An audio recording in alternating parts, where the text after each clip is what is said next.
ஒரு மனிதன் சம்சார பந்தத்தில் அகப்பட்டுக் கொண்டு தத்தளிப்பதற்கு அவனுடைய மனம்தான் காரணம். அவன் மோட்சமடைவதற்கும் அந்த மனம்தான் காரணம். அதனால்தான் ஆழ்வார் தம் மனத்தை நோக்கி எம்பெருமான் திருவடிகளை என்றும் சேவிப்பாய் என்கிறார். அடியேன் ஒன்று நினைத்தேன், அரங்கன் வேறுவிதமாய் நினைக்கிறான் போலும். கால நேரம் அவன் கையில், அவன் இச்சைப்படி நடக்கட்டும். அடியேனால் இப்போதைக்கு முடிந்தது அரங்கனிடம் பிரார்த்தனை. அதை அவன்தான் நிறைவேற்றித் தர வேண்டும். சரி, நேரமாகிவிடப் போகிறது. நீங்கள் அனைவரும் அவரவர் இல்லம் திரும்புங்கள். ஆகட்டும் சுவாமி. தெய்வவாரி சுவாமி, திருதண்டத்தை எடு. அடியேன்.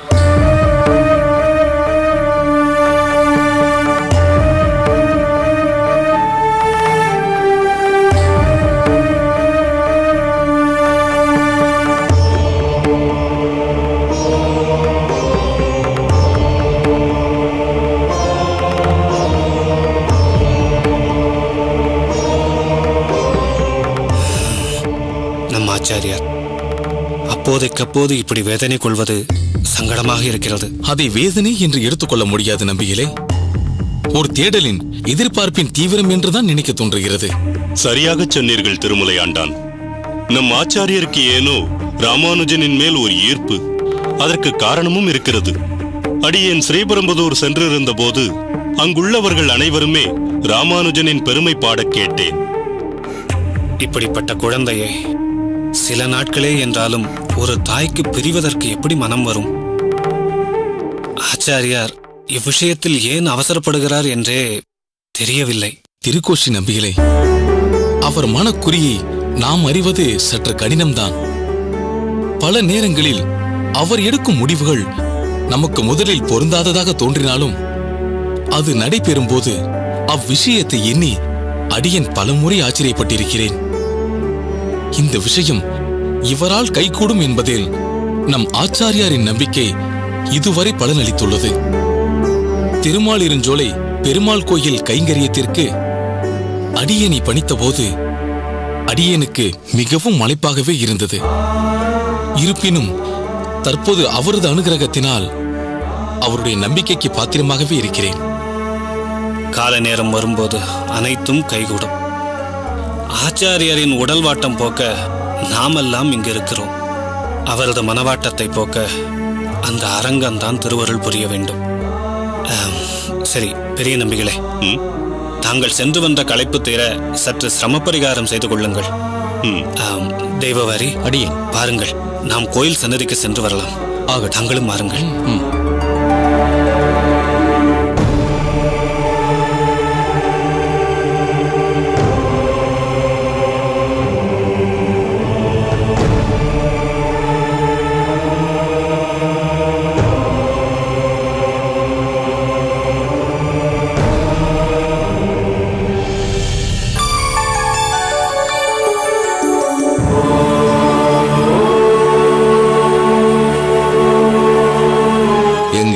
பிள்ளையாண்டான் ஜாதகத்தை கொடுங்கள்.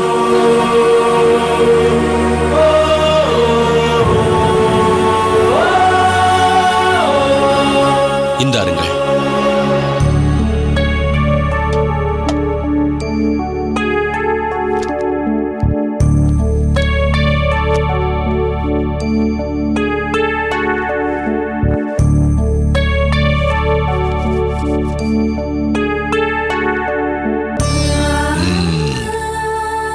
ராமானுஜன், ராமனின் அனுஜன், தம்பி, அதாவது லக்ஷ்மணன். பிங்கள வருடம் சித்திரை மாதம் வளர்பிறை பஞ்சமி திதி வியாழக்கிழமை, நட்சத்திரம் திருவாதிரை, உதயாதி 7:30 நாழிகையில் சுபஜனனம். அற்புதமான ஜாதகம். ஆடடா, யோகம் என்றால் யோகம். அப்படி ஒரு யோகம் இந்த ஜாதகருக்கு. அனபா யோகமா இருக்கிறது, அமல யோகமா இருக்கிறது, வாசி யோகமா? கேட்கவே வேண்டாம். உபயசாரி யோகம், அம்ச யோகம், அடடடடா. இதெல்லாம் என்ன யோகங்கள்? கேட்டுவிட்டீர்கள். சொல்லாமல் இருக்க முடியுமா? சொல்லாமல் இருந்தால் இந்த ஜோசியனுக்கு ஒன்றும் தெரியாது போலிருக்கிறது என்று எண்ணி விடுவீர்கள். அப்படியெல்லாம் ஒன்றும் எண்ண மாட்டோம். நீங்கள் மேற்கொண்டு ஜாதகத்தை பாருங்கள். அனபாயோகம் இருந்தால் ஜாதகர் நல்ல உடல்வாகுடன் தர்ம சிந்தனை மிக்கவராக பேரும் புகழும் பெற்று விளங்குவார். அமல யோகம் இருந்தால் அன்பும் ஆற்றலும் பெற்று தனக்கென ஒரு தனி இடத்தையும் பேரையும் புகழையும் பெற்று விளங்குவார். வாசி யோகம் இருந்தால் இது ஜாதகருக்கு கூடுதலாக இருக்கிறது. இவர் பலராலும் பாராட்டப்படுவார். செல்வாக்கும் பேச்சு திறமையும் மிக்கவர் இவர். உபயசாரி யோகம் சமுதாயத்தில் பெருமையும் பேரும் உடையவர். அடுத்தது அம்ச யோகம். இதுவும் இந்த ஜாதகருக்கு அருமையாக அமைந்திருக்கிறது. அன்பும் நற்குணமும் உடையவரான இவர் சகலகலா வல்லவர். யாரையும் தன் வசம் கவர்பவர். என்ன, இதெல்லாம் உங்கள் புத்திரனுக்கு அமைந்திருக்கிறது இல்லையா? ஆமாம் சுவாமி, அமைந்திருக்கிறது. அப்படி சொல்லுங்கள். அமைய வேண்டும். அப்படி இல்லை என்றால் ஜாதகம் தப்பாக எழுதப்பட்டிருக்கிறது என்று அர்த்தம். கட்டம் பொய் சொல்லவே சொல்லாது. மன்னிக்க வேண்டும் சுவாமி. இன்னும் என் பாரியாளுக்கு தேவைப்படுவதை நீங்கள் சொல்லவே இல்லை. என்ன தேவைப்படுகிறது தங்கள் பாரியாளுக்கு? என்னம்மா தெரிய வேண்டும் உங்களுக்கு? கேளுங்கள். எனக்கு தெரிந்ததை விரிவாக சொல்கிறேன்.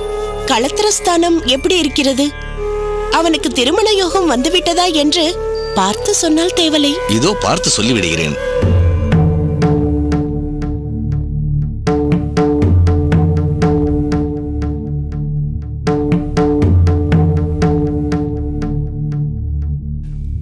ஏழாம் வீடு களத்திரஸ்தானம்.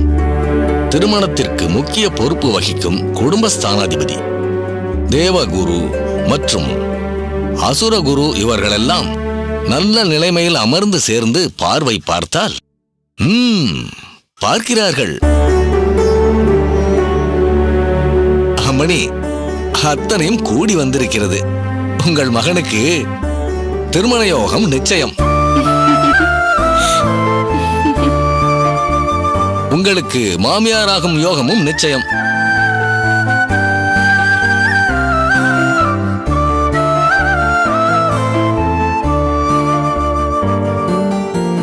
சரி, திருமணம் எப்போது நடக்கும் என்று ஏதேனும் தெரியுமா? பக்கத்தில் வந்துவிட்டது அம்மணி, வெகு பக்கத்தில் வந்துவிட்டது.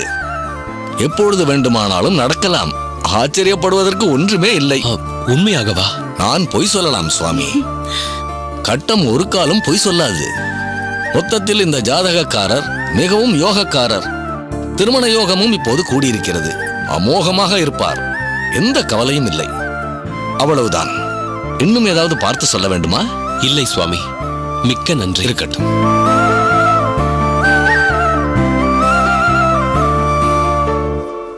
காந்திமதி, எடுத்துக்கொண்டு வா. சரி சுவாமி.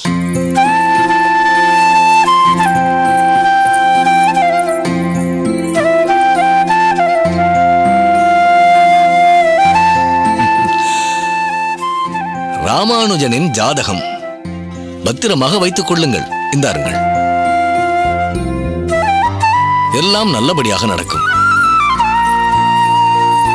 இந்தாருங்கள் சுவாமி. இந்தாருங்கள் சுவாமி.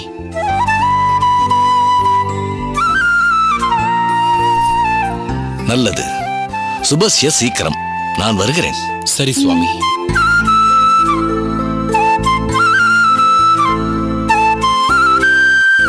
என்ன பெரியப்பா, ஜோசியர் வந்து விட்டு போகிறார்? நம் மகத்தில் ஏதாவது விசேஷம் நடக்கப் போகிறதா? ஆமாம் கோவிந்தா, விசேஷம்தான். நம் குடும்பத்திற்கே மிகப்பெரிய சந்தோஷத்தை கொடுக்கக்கூடிய விசேஷம். அப்படியா? முதலில் அதை சொல்லுங்கள் பெரியம்மா. உன் அண்ணன் ராமானுஜனுக்கு கல்யாணம் செய்து வைக்க போகிறோம்.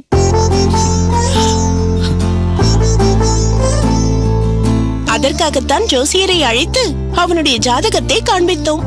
அவர் என்ன சொன்னார்? ராமானுஜனுக்கு கல்யாண யோகம் கூடியிருக்கிறது என்று சொன்னார். அப்பாடா, இப்போதுதான் என் மனதிற்கு நிம்மதியாக இருக்கிறது. சரி, நீ சென்று ராமானுஜன் எங்க இருந்தாலும் அழைத்து கொண்டு வா. சரி போ, பெரியம்மா. ஓடு.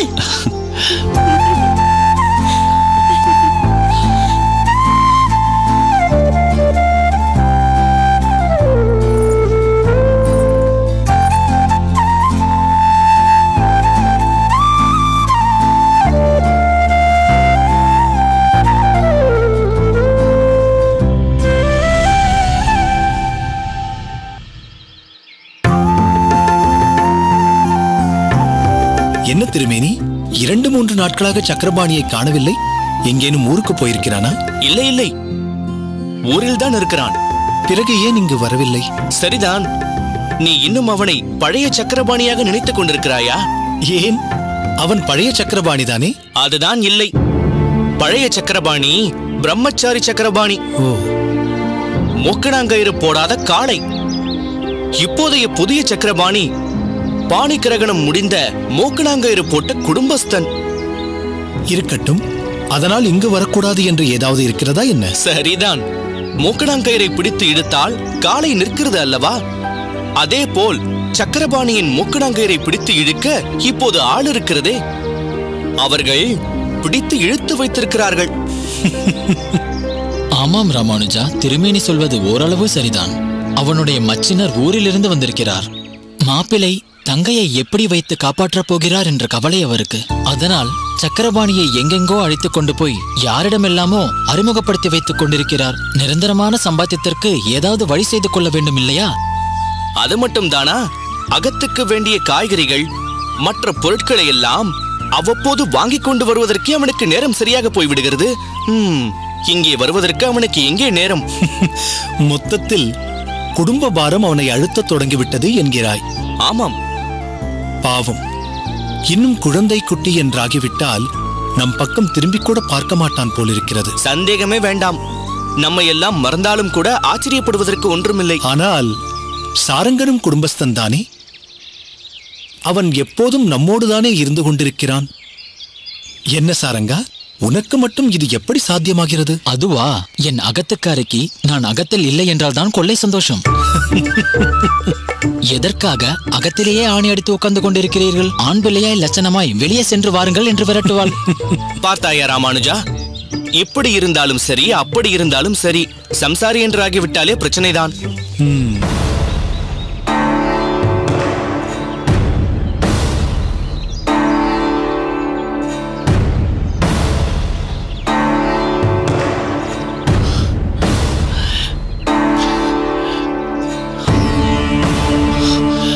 என்ன கோவிந்தா, ஏன் பதற்றத்துடன் இப்படி வேகமாக வருகிறாய்? என்னவாயிற்று? ஒன்றுமாகவில்லை அண்ணா, எல்லாம் நல்ல விஷயம்தான். அதை சீக்கிரம் உங்கள் காதில் போட வேண்டும் என்றுதான் வேகமாக வந்தேன். அப்படியா? சரி, என்ன நல்ல விஷயம் சொல். அகத்திற்கு ஜோசியர் வந்திருந்தார். ஜோசியரா? சரிதான், பூமி தேவிக்கு ஏதோ விசேஷம் போலிருக்கிறது. இல்லை இல்லை. இல்லையா? கமலைக்கு இப்போதே மாப்பிள்ளை தேட ஆரம்பித்து விட்டார்களா? என்ன அவசரம் இப்போது? அவள் இன்னும் சின்ன பெண் தானே. அவசரப்படுகிறீர்களே அண்ணா, விசேஷம் என்னவென்று பிறகு சொல்கிறேன். இப்போது நீங்கள் அகத்திற்கு கிளம்புங்கள். உங்களை சீக்கிரமாக கூட்டி வரச் சொன்னார்கள். வாருங்கள் போகலாம். பரவாயில்லை, நீ என்ன விசேஷம் என்று முதலில் சொல். அதன் பிறகு நான் அகத்திற்கு வருகிறேன். என்ன அண்ணா இது? காரியம் கைகூடி வரட்டும், பிறகு சபைக்கு சொல்லலாம் என்றிருந்தேன். என்ன கோவிந்தா, நாங்கள் எல்லாம் சபையா? அத்தியந்த நண்பர்கள். எதுவாக இருந்தாலும் எங்களுக்கெல்லாம் தான் முதலில் தெரிவிக்க வேண்டும். கேட்டாயா கோவிந்தா திருமேனி சொல்வதை? நம் அகத்து விசேஷம் என்றால் அவர்கள் அகத்து விசேஷம் மாதிரி. எதற்கு ஜோசியர் வந்திருந்தார் சொல். விசேஷம் உங்களுக்குத்தான். ஆமாம், உங்களுக்கேதான். பெரியம்மா உங்களுக்கு கல்யாணம் செய்து வைக்கப் போகிறார்.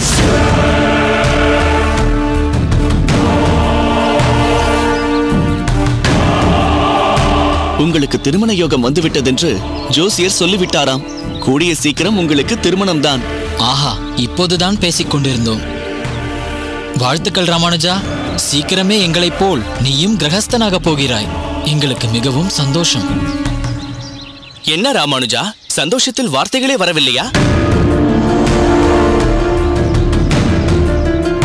ஆஹா, எங்கள் ராமானுஜனை அகத்துக்காரராக அடைய எந்த ஒரு அக்ரகாரத்தில் எந்த பெண் கொடுத்து வைத்திருக்கிறாளோ தெரியவில்லையே. கோவிந்தா, உன் பெரியம்மா ஏற்கனவே ஏதாவது ஒரு பெண்ணை மனதில் வைத்திருக்கிறாராமா? பெண் பார்க்க ஏற்பாடு செய்து விட்டார்களா? அதை பற்றி எல்லாம் எனக்கு தெரியாது. ஆனால் விரைவில் அண்ணாவிற்கு நிச்சயமாக திருமணம் நடக்கும் என்று ஜோசியர் அடித்துச் சொல்லிவிட்டாராம். அது மட்டும்தான் எனக்கு தெரியும். ராமானுஜா, சாரங்கபாணியும் சக்கரபாணியும் வெறும் கிளைகள்தான். நீ எங்களுக்கெல்லாம் தலைவன் மாதிரி. நீ குடும்பஸ்தனாகி எங்களை எல்லாம் கவனிக்காமல் போய்விடுவாயோ என்று இப்போதே எனக்கு பயம் பற்றிக் கொள்ள ஆரம்பித்து விட்டது. அப்படியெல்லாம் பயப்படாத திருமேனி. ராமானுஜனின் அழகிற்கும் அறிவிற்கும் வரப்போகிறவள் பெட்டிப்பாம்பாய் அடங்கி விடுவாள். ராமானுஜன் அகத்தில் ராமானுஜன் வைத்ததுதான் சட்டம். என்ன ராமானுஜா? ராமானுஜன் ஏதோ திட்டமெல்லாம் தீட்ட ஆரம்பித்து விட்டான். அதுதான் ஆழ்ந்த சிந்தனை. சரி, நானும் சாரங்கனும் புறப்படுகிறோம். சாரங்கா, வா போகலாம். சீக்கிரமே கல்யாண விருந்தொன்று இருக்கிறது திருமேனி. நண்பர்கள் நாம் எல்லோரும் 3 நாட்கள் முன்னதாகவே போய் கூடாரம் அடித்து தங்கி மூக்கை பிடிக்க அமுது செய்ய வேண்டியதுதான். என்ன சொல்கிறாய் திருமேனி? எனக்கு பரவாயில்லை. நினைத்த மாத்திரத்தில் நினைத்த இடத்துக்கு போய் நினைத்த நாட்கள் தங்கிவிட முடியும். ஆனால் உனக்கும் சக்கரபாணிக்கும் அப்படி கிடையாதே. சகதர்மனியிடம் அனுமதி வாங்க வேண்டுமே. அனுமதி எதற்கு? அவர்களையும் கூட்டிக் கொண்டுதானே ராமானுஜன் கல்யாணத்திற்கு போக போகிறோம். 3 நாட்கள் அகத்தில் தலிகை செய்ய வேண்டாம் என்றால் ஓடோடி வந்துவிட மாட்டார்களா? சரி சரி, ராமானுஜன் அகத்திற்கு போகட்டும். நாம் பிறகு வந்து சந்திப்போம். வருகிறோம் ராமானுஜா. அண்ணா, வாருங்கள். பெரியம்மா உங்களுக்காக அகத்தில் காத்துக் கொண்டிருப்பார். செல்லலாம். நீ போ கோவிந்தா, நான் சற்று கழித்து வருகிறேன். சரி அண்ணா, சீக்கிரம் வந்து விடுங்கள்.